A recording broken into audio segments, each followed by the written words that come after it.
ဒီတစ်ခါတိုးချောင်းသားလေးပုံမြင်ပြောပြမယ်နော်တခါတော့ကရွာလေးတစ်ရွာမှာတိုးချောင်းသားလေးတစ်ယောက်ရှိတဲ့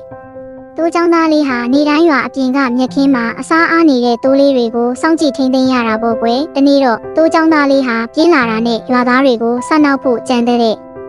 သူကရွာဘက်ကိုပြေးသွားပြီးအတန်ကျဲကြီးနဲ့អော်လိုက်တယ်ကဲကြပါအောင်ပြုတ်ဝင်ပလွေကြီးတိုးတွေကိုလာစားနေတယ်ကဲကြပါအောင်တိုးချောင်းသားလေးရဲ့အော်တန်ကိုကြားရတဲ့အခါရွာသားတွေလည်းရရလက်နက်တွေယူပြီးတိုးချောင်းသားလေးကိုကူဖို့ရွာထဲကပြေးထွက်လာကြတဲ့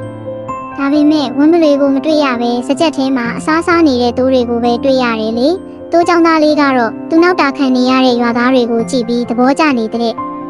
ရွာသားတွေရွာထဲပြန်ဝင်သွားရင်ကဲကြပါအောင်လို့ထလန်းអော်လိုက်ရွာသားတွေကသူနောက်နေမှန်းမသိပဲပြေးလာရင်ရေလိုက်နဲ့ထက်တလဲလဲဆက်နေတော့တာပေါ့ဒီလိုနဲ့တညနေမှာဗိုက်စာနေတဲ့ဝင်ပလွေကြီးတကောင်ဟာစကြက်ထဲတကယ်ရောက်လာပါတော့တယ်ဝင်ပလွေကြီးကဗိုက်စာနဲ့တကောင်ပြီးတကောင်ကြိုက်စားတော့တာပေါ့ဒါကိုတိုးချောင်းသားလေးမြင်တော့ကြောက်လန့်ကြားနဲ့ရွာဘက်ကိုပြေးထွက်ပြီးអော်လိုက်တယ်ကဲကြပါအောင်ဗျဝင်ပလွေကြီးကကျွန်တော်တို့တွေကိုလာစားနေတယ်ဒီတစ်ခေါက်တော့တိုးချောင်းသားလေးអော်တာကိုရွာသားတွေကကြားပေမဲ့မယုံကြတော့ဘူးလေအရင်လိုပဲတိုးချောင်းသားလေးကနောက်ပြောင်နေတယ်ထင်ပြီးထွက်မလာကြတော့ဘူးကွယ်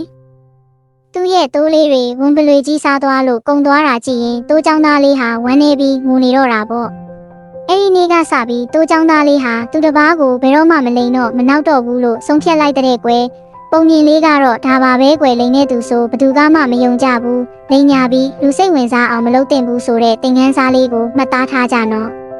ဒီလိုပုံမြင်လေးတွေဆက်နားဆင်ခြင်သေးရင် subscribe လေးလုပ်ပြီး comment လေးပေးသွားကြပါအောင်ရှင်